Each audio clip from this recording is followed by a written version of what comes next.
The people are fearful as spies go into Canaan and find a beautiful, fruitful land, but also find strong opposition and fortified cities. On The Bible Brief. Did you know that The Bible Brief is a listener-supported show? Consider becoming a monthly supporter at the link in the show notes.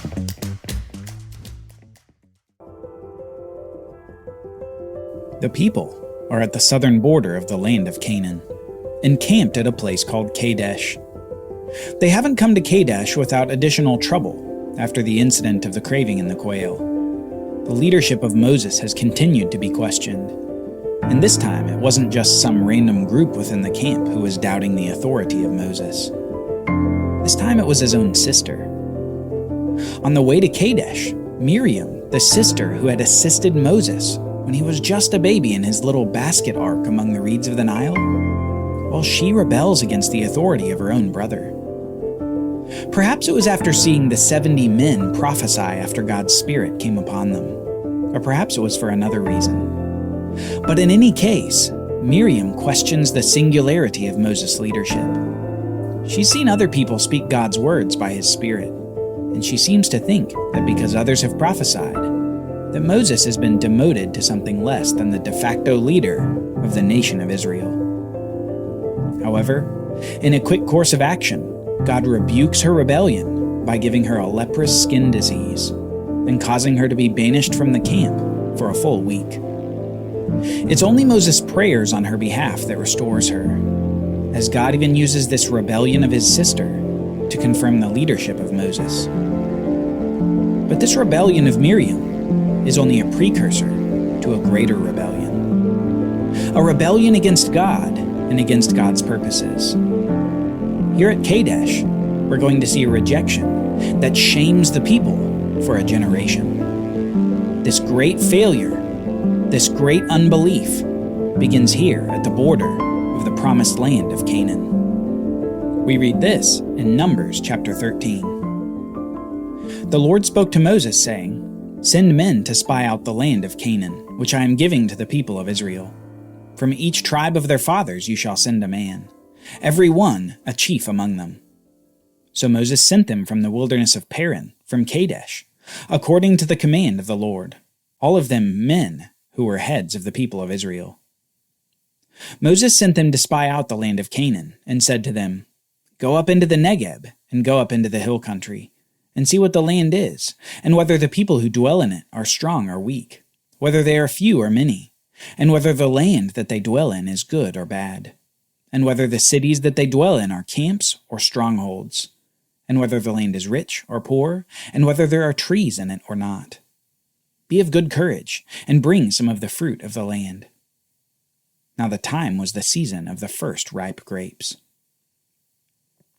So God had told Moses to send leaders from each of the 12 tribes of Israel to spy out the land of Canaan, a land that God has described to Moses as a land flowing with milk and honey, evoking the abundance of the good agricultural and productive capability of the land.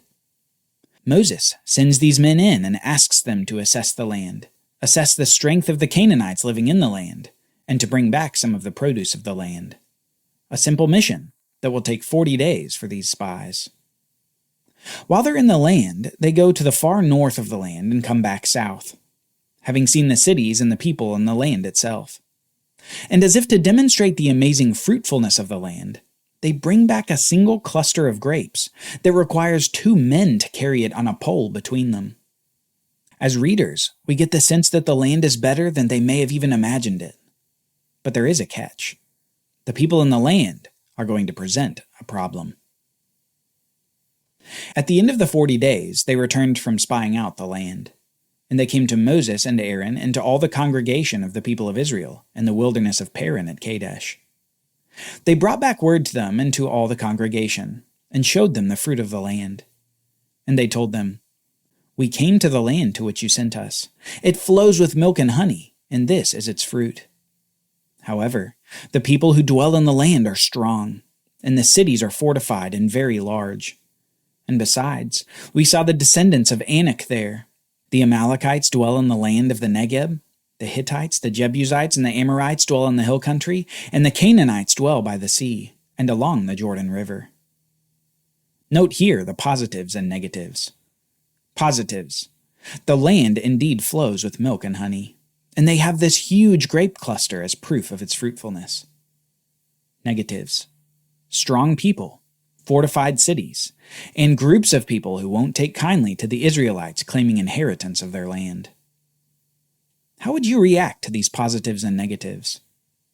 Maybe you'd say, well, by numbers there are more negatives than positives, so maybe we shouldn't go in there.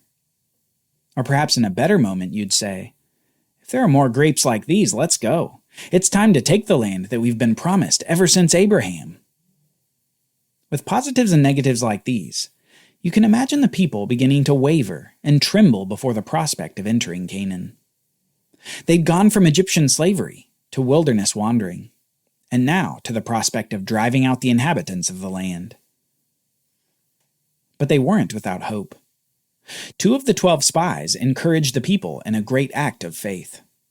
The first of the 2 is a man named Caleb from the tribe of Judah.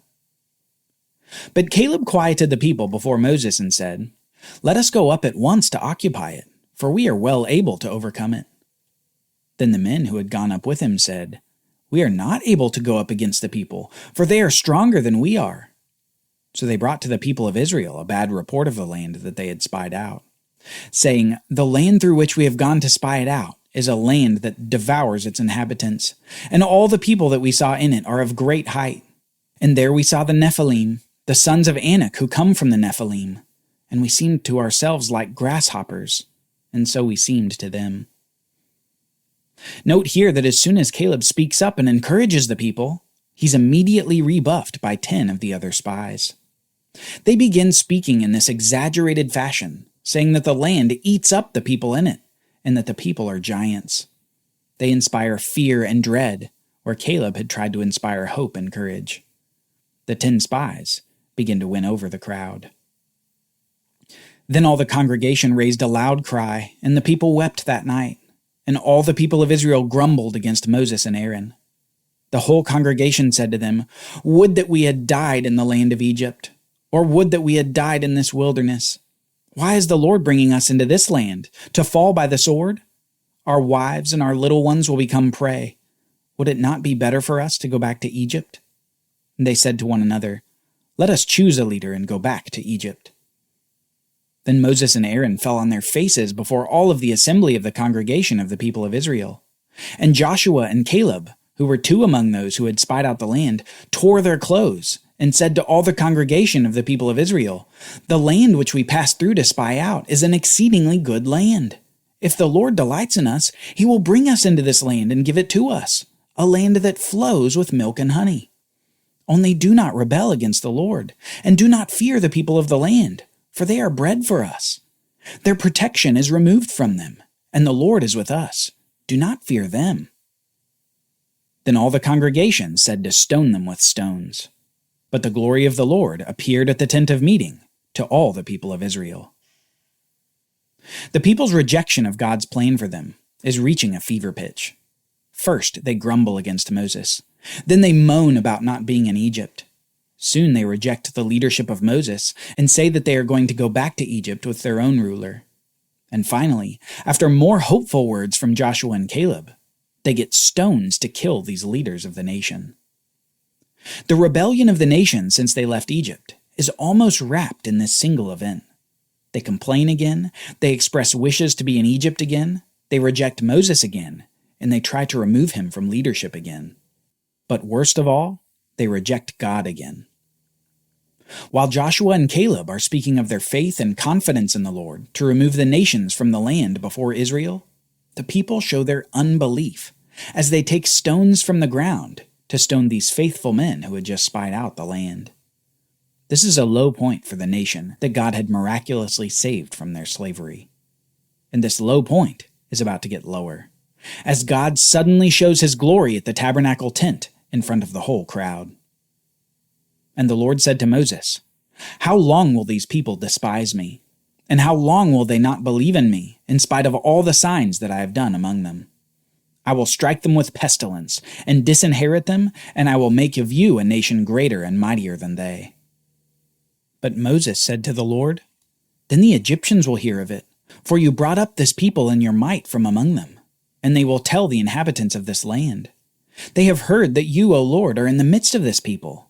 For you, O Lord, are seen face to face, and your cloud stands over them, and you go before them, in the pillar of cloud by day and a pillar of fire by night. Now if you kill this people as one man, then the nations who have heard of your fame will say, it's because the Lord was not able to bring the people into the land that he swore to give them, that he has killed them in the wilderness. And now please, let the power of the Lord be great as you have promised, saying, the Lord is slow to anger and abounding in steadfast love, forgiving iniquity and transgression. But he will by no means clear the guilty, visiting the iniquity of the fathers on the children, to the third and fourth generation. Please pardon the iniquity of this people, according to the greatness of your steadfast love, just as you have forgiven this people, from Egypt until now. God again has expressed his extreme displeasure at the lack of faith among this nation that he has saved, and he again offers to make a nation out of Moses. But Moses again intercedes for the people, and appeals to God's fame and God's character. He wants God to show his mercy again, just as he had expressed it after the incident with the golden calf. Moses wants God to show the nations that he indeed is powerful to take his people and to bring them into the land. Despite a brush with death in the moments before this, as the people took up stones against Moses and the others, he still yet prays to God on behalf of the people who despise him and despise God. And God responds to Moses' plea. Then the Lord said, I have pardoned according to your word. But truly, as I live, and as all the earth shall be filled with the glory of the Lord, none of the men who have seen my glory and my signs that I did in Egypt and in the wilderness, and yet have put me to the test these 10 times, and have not obeyed my voice, shall see the land that I swore to give to their fathers. And none of those who despise me shall see it. And the Lord spoke to Moses and to Aaron, saying, How long shall this wicked congregation grumble against me? I have heard the grumblings of the people of Israel, which they grumble against me. Say to them, As I live, declares the Lord, what you have said in my hearing I will do. Your dead bodies shall fall in this wilderness, and of all your number, listed in the census from 20 years old and upward, who have grumbled against me, not one shall come into the land where I swore that I would make you dwell, except Caleb and Joshua. But your little ones, who you said would become a prey, I will bring in, and they shall know the land that you have rejected. But as for you, your dead bodies shall fall in this wilderness, and your children shall be shepherds in the wilderness 40 years, and shall suffer for your faithlessness, until the last of your dead bodies lies in the wilderness. According to the number of days in which you spied out the land, 40 days, a year for each day, you shall bear your iniquity 40 years, and you shall know my displeasure. I, the Lord, have spoken. Surely this will I do to all this wicked congregation who are gathered together against me. In this wilderness they shall come to a full end, and there they shall die. And the men whom Moses sent to spy out the land, who returned and made all the congregation grumble against him by bringing up a bad report about the land, died by plague before the Lord. Of those men who went to spy out the land, only Joshua and Caleb remained alive. This judgment of God is perhaps the most severe one of all for this people wandering in the wilderness. They had their chance for faith in God. They had their chance to listen to Joshua and Caleb and their faith in God's power to conquer the land for them. They had their chance, but no more. Rejecting God time and time again in the wilderness has only culminated in this great rejection at Kadesh. And for all this, they would have 40 years in the wilderness.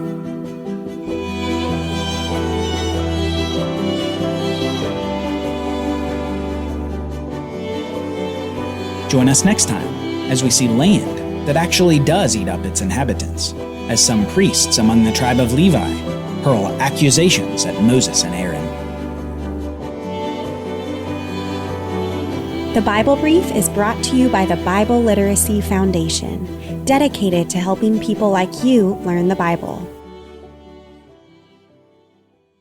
Copyright Bible Literacy Foundation 2023.